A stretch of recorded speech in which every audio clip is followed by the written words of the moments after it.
আসসালামু আলাইকুম রহমতুল্লাহ বরকাত। আলহামদুলিল্লাহ ওয়াসসালাতু ওয়াসসালামু আলা রাসূলিল্লাহ, আম্মা বাদ। আমরা কোরআনের আদব, কোরআনের বিধি সম্পর্কে যে আলোচনা করছিলাম তার লাস্টে দুটি কথা রয়ে গেছে। সেইটা আলোচনা করার পরে এবারে আমরা আলোচনা করব ছোট ছোট সূরাগুলো এবং সেই সূরার অর্থ এবং সেই সূরা থেকে কি কি জিনিস জানা যায়, কি কি আমল করা যায়, সেই নিয়ে আমাদের আলোচনা হবে। তো কোরআনের আদবে যে জিনিসটা রয়ে গেছে আমাদের, তা হচ্ছে এক নম্বরে যে আলেম ওলামাদের মতে যখনই আমরা কোরআন তেলাওয়াত করব, প্রত্যেক সূরার শুরুতে বিসমিল্লাহির রহমানির রহিম পড়তে হবে। প্রত্যেক সূরার শুরু থেকে যখন পড়ব তখন বলবো বিসমিল্লাহির রহমানির রহিম। আর বিসমিল্লাহ যে এসেছে, প্রত্যেক সূরার শুরুতে বিসমিল্লাহ এসেছে, এর কারণ হচ্ছে যে একটি সূরাকে আর একটি সূরা থেকে পার্থক্য করার জন্য, দুই সূরার মাঝে ব্যবধান করার জন্য কি এসছে? বিসমিল্লাহ এসছে। তো মোট কথা হচ্ছে, যখন আমরা সূরার শুরু থেকে পড়ব তখন বিসমিল্লাহির রহমানির রহিম পড়ব, আর যখন কোনো সূরার মধ্য থেকে পড়ব তখন শুধু আউযু বিল্লাহি মিনাশ শাইতানির রাজিম পড়ব। যেমন আল্লাহ তাআলা কোরআনে বলেছেন, ফাইদা কারাতাল কুরআন ফাস্তাইদ বিল্লাহি মিনাশ শাইতানির রাজিম। যখন তোমরা কোরআন পড়বে তখন শয়তানের রাজিম থেকে আল্লাহর কাছে পানা চেয়ে নিবে। তাহলে বুঝতে পারা গেল যে কোরআন যদি মধ্য থেকে পড়ি কোনো সূরা, তাহলে শুধু বলবো আউযু বিল্লাহি মিনাশ শাইতানির রাজিম, আর যদি শুরু থেকে পড়ি তাহলে আউযু বিল্লাহ এবং বিসমিল্লাহ দুটোই পড়ব। ইয়াস্তাহিবু ফি বিদায় কুল্লি সূরা মা আদা সূরাতা বারাআ আন ইয়াকুলা বিসমিল্লাহির রহমানির রহিম। সূরা তওবা ছাড়া প্রত্যেক সূরার শুরুতে বলতে হবে বিসমিল্লাহ। সূরা তওবাতে বিসমিল্লাহ বলবো না। মা ইয়াকরাউ সূরা মুতাতালিয়া ফাইন্নাহু ইয়াস্তাঈযু বিল্লাহি মিনাশ শাইতানির রাজিম ফি আউয়ালিল কিরাআহ ফাকাত। যখন কেউ লাগাতার সূরা পড়তেই থাকবে, লাগাতার সূরা পড়বে, তখন প্রত্যেক সূরার শুরুতে বিসমিল্লাহ আউযু বিল্লাহ বলার কোনো দরকার নেই, বরং শুধু বলবে বিসমিল্লাহির রহমানির রহিম। এবারে আমরা আলোচনা করব কিছু ছোট ছোট সূরাগুলো এবং তার আপনার অর্থ এবং তার সংক্ষিপ্ত ব্যাখ্যা। প্রথম সূরা কুল হুয়াল্লাহু আহাদ আল্লাহুস সামাদ লাম ইয়ালিদ ওয়া লাম ইউলাদ ওয়া লাম ইয়াকুল লাহু কুফুওয়ান আহাদ। এই সূরাটার নাম হচ্ছে সূরাতুল ইখলাস। কুল মানে হচ্ছে হে নবী তুমি বলে দাও, তিনি আল্লাহ আহাদ, এক অদ্বিতীয়। হে নবী তুমি বলে দাও, হুয়া মানে তিনি, আহাদ মানে একক, আল্লাহ একক, আল্লাহ অদ্বিতীয়। আল্লাহুস সামাদ, আল্লাহ মুখাফিক্ষিহীন, আল্লাহ কাউকে প্রয়োজন বোধ করেন না। সামাদ মানে হচ্ছে যে কারুর প্রয়োজন বোধ করে না, যার কারো দরকার হয় না এবং যাকে সবার দরকার হয়, তিনি হচ্ছেন সামাদ। তো আল্লাহুস সামাদ, আল্লাহ মুখাফিক্ষিহীন, লাম ইয়ালিদ ওয়া লাম ইউলাদ, তিনি কারো থেকে জন্ম নন এবং তিনি কাউকে জন্ম দেন নাই, কিংবা বলতে পারেন তিনি কারো সন্তান নন এবং তারও কোনো সন্তান নেই। ওয়া লাম ইয়াকুল লাহু কুফুওয়ান আহাদ, আর তার সমতুল্য কোনো কিছু নেই, বিসমিল্লাহির রহমানির রহিম। কুল আউযু বিরাব্বিল ফালাক মিন শাররি মা খালাক ওয়া মিন শাররি গাসিকিন ইযা ওয়াকাব ওয়া মিন শাররি নাফাসাতি ফিল উকাদ ওয়া মিন শাররি হাসিদিন ইযা হাসাদ। কুল মানে হে নবী তুমি বলে দাও। কোরআনে যেখানে কুল শব্দ ব্যবহার হয়েছে তার মানে হচ্ছে আল্লাহ নবীকে বলছেন, হে নবী তুমি বলে দাও, হে নবী তুমি বলে দাও। কুল হে নবী তুমি বলে দাও, আউযু বিরাব্বিল ফালাক, আমি আশ্রয় কামনা করছি, আমি আশ্রয় চাইছি সকালের প্রভাতের রবের কাছে। প্রভাতের রবকে আল্লাহ, প্রভাতের রবের কাছে আমি আশ্রয় কামনা করছি। কি থেকে? মিন শাররে মা খালাক, তিনি যা সৃষ্টি করেছেন তার সৃষ্টির অনিষ্ট থেকে, তার সৃষ্টির। সাপ আল্লাহর সৃষ্টি। সাপ কার সৃষ্টি? আল্লাহর সৃষ্টি। বিছে কার সৃষ্টি? আল্লাহর সৃষ্টি। এই ধরনের অনেক জীব জানোয়ার বা আপনার কি বলে ওই পোকামাকড় আপনি পাবেন যারা অনেক ক্ষতিকর আমাদের জন্য। আমাদের জন্য কি ক্ষতিকর? তাদের বিষ চরম ক্ষতিকর। এমনকি একটা টিকটিকি বা গিগিটি এর মধ্যে চরম বিষ আছে যে আমাদের জন্য কি, আমাদের জন্য ক্ষতিকর। আমার খাবারে, আপনার খাবারে যদি গিরগিটি পড়ে যায় বা টিকটিকি যেটাকে আমরা বলি পড়ে যায়, আর অজান্তে যদি সেই খাবার খেয়ে ফেলি, তো ডাক্তারের কথা হচ্ছে 99% সে মারা যাবে, 1% বাঁচার আশা থাকতে পারে, 1%। তাহলে এত বিষ। তো এগুলো কার সৃষ্টি? আল্লাহর সৃষ্টি। আমরা যদি এই সূরা পড়ে আল্লাহর কাছে পানা চাই, তাহলে আমাদের অজান্তে এরকম অনেক ক্ষতিকর জিনিস থেকে আল্লাহ আমাদের কি করবেন? আমাদের হেফাজত করবেন। আমরা ঘুমিয়ে আছি, আমাদের ওপর দিয়ে বিছে চলে যাবে, আমাদের ওপর দিয়ে সাপ চলে যায়। অনেক বাড়িতে, মাঠের ধারে বাড়ি বা আরো অনেক অবস্থা এমন হয় বাড়িতে সাপ ঢুকে যায়, আর সেই সাপ গোটা বাড়ি ঘুরে বেড়ায়। আমরা ঘুমন্ত অবস্থায় থাকি, তখন দেখা যায় সাপ আমাদের ওপর দিয়ে চলে গেছে, কিন্তু আমাদের ক্ষতি হয়নি। কেন? আল্লাহ কি করেছেন? আল্লাহ হেফাজত করেছে। তো বলা হচ্ছে, হে নবী তুমি বলো আমি প্রভাতের রবের কাছে, সকালের যিনি রব সেই রবের কাছে পানা চাইছে কি? মিন শাররে মা খালাক, তিনি যা সৃষ্টি করেছেন তার অনিষ্ট থেকে।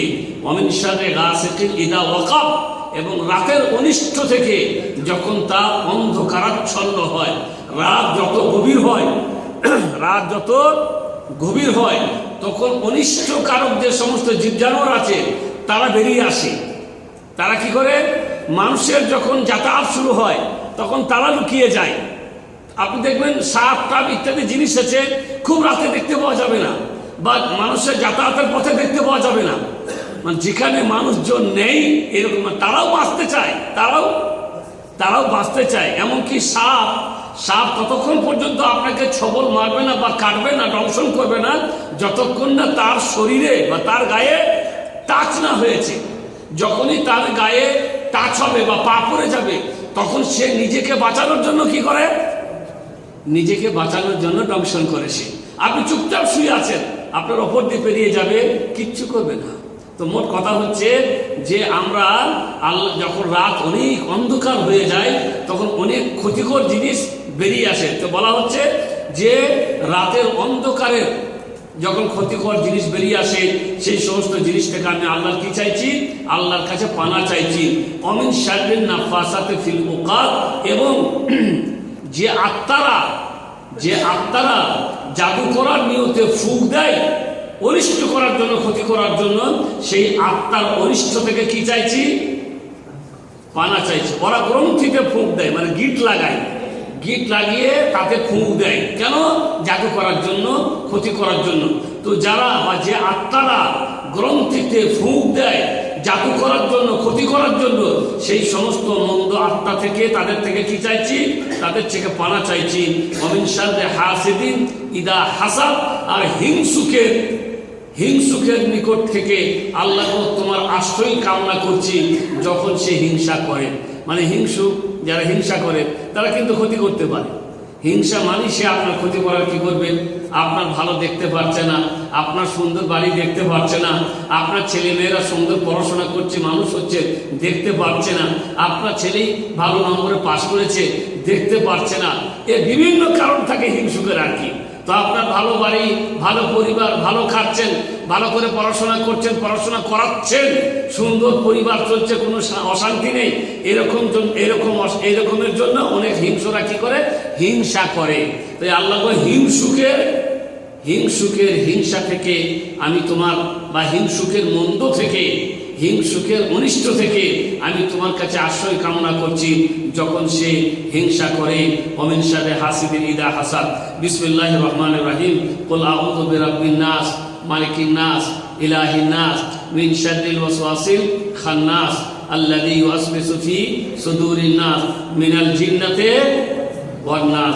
কুল, হে নবী তুমি বলে দাও, আউযু বিরাব্বিন নাস, আমি আশ্রয় কামনা করছি মানুষের প্রতিপালকের কাছ থেকে, মানুষের প্রতিপালকের কাছে আমি আশ্রয় কামনা করছি। মালিকিন নাস, যিনি মানুষের মালিক, ইলাহিন নাস, যিনি মানুষের মাবুদ, উপাস্য, কি মিন শাররিল ওয়াসওয়াসিল খান্নাস, আত্মগোপনকারী, অসা দাতা, কুমন্ত্রণা দাতা শয়তান থেকে আমি কি চাইছি? আশ্রয় কামনা করছি।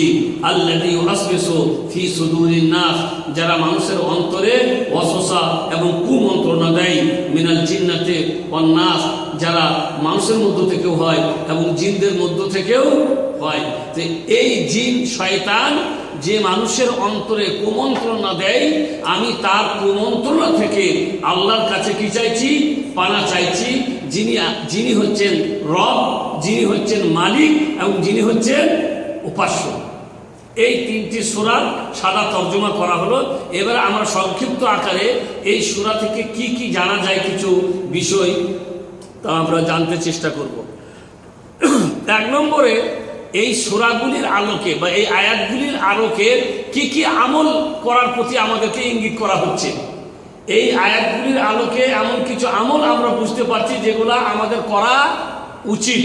এক নম্বরে, সকাল এবং সন্ধ্যায় 3 বার করে এই সূরা পাঠ করতে হয়, সকাল এবং সন্ধ্যায়। কুল আউযু বিরাব্বিন নাস, কুল আউযু বিরাব্বিল ফালাক আর কুল হু আল্লাহু আহাদ, সকালে এবং সন্ধ্যায়। 2 নম্বরে, একবার করে পড়তে হয় এই 3টি সূরাকে প্রত্যেক নামাজের পর, একবার করে পড়তে হয় এই 3টে সূরাকে প্রত্যেক নামাজের পর, আর 3 বার করে পড়তে হয় সকাল এবং মানে মাগরিবের পর এবং ফজরের পর। এই আমলগুলো জানতে পারছি। 3 নম্বরে, ইরকি নাফসাকা বিল মাউইযাত, আপনি নিজেকে ঝাড়ফুঁক করেন এই 3টি সূরা দিয়ে। কারণ এই সূরাগুলিতে যে কথাগুলি বলা হলো তার থেকে বুঝতে পারা গেল যে এতে অনিষ্টকারিতা থেকে আল্লাহর কাছে কি চাওয়া হয়েছে? পানা চাওয়া হয়েছে। অতএব আপনি আপনার যে কোনো সমস্যার জন্য, যে কোনো অসুখের জন্য, যে কোনো ব্যাপারের জন্য এই 3টে সূরাকে আপনি পড়ে নিজেকে কি করবেন? ঝাড়ফুঁক করবেন। এবারে আসছে যে শিক্ষণীয় কিছু বিষয় যা এই সূরাগুলি থেকে জানা যায়। 1 নম্বরে, আহমিয়াতুত তাওহীদ, আহমিয়াতুত তাওহীদ ওয়াল ইখলাসু লিল্লাহি সুবহানাহু ওয়া তাআলা। তাওহীদের অনেক গুরুত্ব রয়েছে এবং প্রত্যেক আমলের ব্যাপারে নিষ্ঠাবান হতে হবে, এ কথা বোঝা যায়। তাওহীদের গুরুত্ব কেন বোঝা যাচ্ছে? কারণ আল্লাহ প্রথমে কি বললেন? কুল হু আল্লাহু আহাদ, বলে দাও যে আল্লাহ এক, আর এটাই হচ্ছে তাওহীদ। এটা কি? এটাই তাওহীদ, যে আল্লাহ ছাড়া সত্য কোনো মাবুদ নেই। অতএব এখান থেকে বুঝতে পারা গেল যে তাওহীদের অনেক গুরুত্ব রয়েছে। 2 নম্বরে, আহমিয়াতুল ইস্তিআযা বিল্লাহ মিন খাতারিল আইনি ওয়াস সিহর, আল্লাহর কাছে পানা চাইতে হয়, আল্লাহর কাছে পানা চাইতে হয় জাদু এবং নজর দোষের ক্ষতি থেকে, জাদু এবং নজর দোষের ক্ষতি থেকে। কারণ এই সূরাতে নজর দোষ বা জাদুর ক্ষতি থেকে পানা চাওয়ার কথা শিক্ষা দেওয়া হয়েছে। 3 নম্বরে, আল ইস্তিআযা বিল্লাহ মিন ওয়াসাওয়াসিশ শাইতান ফাহিয়া মিন আওসাই আবওয়াবুশ শার আলান নাস, আল্লাহর কাছে পানা চাইতে হয় শয়তানের ওয়াসওয়াসা থেকে। কারণ এটাই হচ্ছে মানুষের জন্য সবথেকে প্রশস্ত দরজা। মানে শয়তান সব থেকে বেশি ঢুকে এই দরজা দিয়ে, কারণ ওয়াসওয়াসাটা সব থেকে বেশি হয় আমাদের। এমনকি আপনি উজু করেছেন, তাও ওয়াসওয়াসা মনের মধ্যে হবে, কে জানি আবার এটা ধুইছিলাম না ধুই নাই, এটা হয়েছিল না হয়নি, নামাজে 2 রাকাত হলো না 3 রাকাত হলো, কে জানি দোয়াটা পড়া হয়েছে না হয়নি, তাশাহুদ পুরো পড়া হয়ে গেল, তারপরে আবার মনে হবে কে জানি তাশাহুদ পড়লাম না, আবার শুরু করবেন কখন থেকে? আবার প্রথম থেকে শুরু করলেন। ওই জন্য দেখবেন অনেক লোক বা অনেক মেয়েরা আছে যারা তাশাহুদে বসে আছে না বসে আছে। হ্যাঁ, বুঝতে পারলেন? আমরা বাড়িতে দেখেছি ছোটবেলাতে, হ্যাঁ, মায়ের জন্য বসে আছি ভাত খাবো, বুঝতে পারলেন? তো মায়ের তাশাহুদই এখনো শেষ হয়নি, বুঝতে পারলেন? এত কি করো রে, কত তাশাহুদ পড়ো? তো বলে আমি তো তাশাহুদই তো পড়ছিলাম, আর কি করো? আসলে ওয়াসওয়াসার শিকার এগুলো, আগে বুঝতাম না, এখন বুঝি বড় হওয়ার পরে যখন জিজ্ঞাসা করি মাকে, তখন বলে যে আমি পড়ি, মনে হয় কি যে মনে হয় পড়ি নাই, না আবার আমি শুরু করি। তো আসলে এগুলা অনেক ক্ষেত্রে হয়, আর এটাই হচ্ছে সব থেকে প্রশস্ত দরজা শয়তানের মানুষের অন্তরে ঢোকার জন্য। অতএব ওয়াসওয়াসা সৃষ্টি করে, 2 রেখাতকে 3 রেখাত বলবে, 3 রেখাতকে 2 রেখাত বলবে, ভুলিয়ে দেওয়ার কি করবে, ভুলিয়ে দেওয়ার চেষ্টা করবে। তাই শয়তানের ওয়াসওয়াসা থেকে কি চাইতে হবে, পানা চাইতে হবে। এই কথা আমাদেরকে শিক্ষা দেওয়া হলো এই সূরাগুলিতে। এবারে আমরা জানবো গবেষণামূলক কিছু কথা, যে সূরা থেকে চিন্তামূলক গবেষণামূলক কি জানা যায়, সেই মানে কি প্রমাণিত হয় এই আয়াত বা সূরা থেকে। প্রথম আয়াত আমরা পাঠ করলাম, কুল হু আল্লাহু আহাদ। বলা হচ্ছে কুল হু আল্লাহু আহাদ, ওয়াখতালাফা ফি মানে কওলিহি তাআলা কুল হু আল্লাহু আহাদ তা'দিলু সুলুসুল কুরআন। হাদিসের মধ্যে আছে রাসূল কারীম সাল্লাল্লাহু আলাইহি ওয়াসাল্লাম বলেছেন যে কুল হু আল্লাহু আহাদ এই সূরাটা কোরআনের 1/3 কোরআনের, মানে এই সূরাটা পড়ে নিলেন তার মানে কোরআনের 3 ভাগের 1 ভাগ পড়া হয়ে গেল। কোরআন 30 পারা, এই কোরআন ক পারা, 30 পারা মনে করলেন, 1 পারা সমান হয়ে গেল পড়া আপনার, যদি কুল আল্লাহু আহাদ পড়েন। তো আল্লাহর নবী যে বলেছেন যে সূরা ইখলাস কোরআনের 1/3, এর অর্থ কি তা বলছে এটা সওয়াবের দিক দিয়ে। 1 নম্বর কথা হচ্ছে এটা সওয়াবের দিক দিয়ে, মানে যে কেউ এই সূরা পড়ে নিবে তার মানে সে কোরআনের 3 ভাগের 1 ভাগ পড়ার মতন সওয়াব সে পেয়ে গেল। 2 নম্বর অর্থ বলা হচ্ছে যে আসলে এই সূরার মধ্যে কিছু মৌলিক বিষয় আছে, সেই মৌলিক বিষয়ের দিক থেকে বলা হয়েছে যে এই সূরাটা হচ্ছে 3 ভাগের 1 ভাগ। মৌলিক বিষয় কি কি কোরআনে আলোচনা হয়েছে? 1 নম্বরে তৌহিদ, 1 নম্বরে তৌহিদ, 2 নম্বরে কিছু বিধিবিধান, 2 নম্বরে কিছু বিধিবিধান, আর 3 নম্বরে কিসাস। কিসাস মানে হচ্ছে আপনার রক্তের বিনিময়। এই 3টি মূল বিষয় কোরআনে কি হয়েছে, আলোচনা হয়েছে। তার মধ্যে একটা হচ্ছে তৌহিদ। তাহলে কোরআনের মূল 3টি বিষয়, একটা হচ্ছে তৌহিদ, একটা হচ্ছে আপনার কিছু বিধিবিধান, আর একটা হচ্ছে কিসাস বা রক্তের বিনিময়। তার মধ্যে একটা তৌহিদ এই সূরার মধ্যে এসে গেল। তাহলে এই দিক দিয়ে কুল আল্লাহু আহাদ হচ্ছে কোরআনের 1/3, কারণ 3টি বিষয়ের মধ্যে একটা বিষয় এর মধ্যে চলে এলো। এবারে প্রশ্ন করা হচ্ছে, একটা করে বিষয় আলোচনা হবে আর তার একটা করে প্রশ্ন উত্তর আপনাদেরকে দিতে হবে। এখানে বলা হচ্ছে যে কোরআন কুল হু আল্লাহু আহাদকে কোরআনের 1/3 কেন বলা হলো। এখনই আমরা আলোচনা করলাম যে যেহেতু এক হচ্ছে সওয়াবের দিক থেকে 1/3, আল্লাহ নবী বলেছেন কুল হু আল্লাহু আহাদ পড়লে কোরআনের 1/3 সওয়াব হয়ে গেল। 2 নম্বর হচ্ছে যে কোরআনের 3টি মূল বিষয়ের মধ্যে একটা বিষয় এর মধ্যে আছে, কার মধ্যে, কুল হু আল্লাহু আহাদ মধ্যে, সেটা কি, তৌহিদ।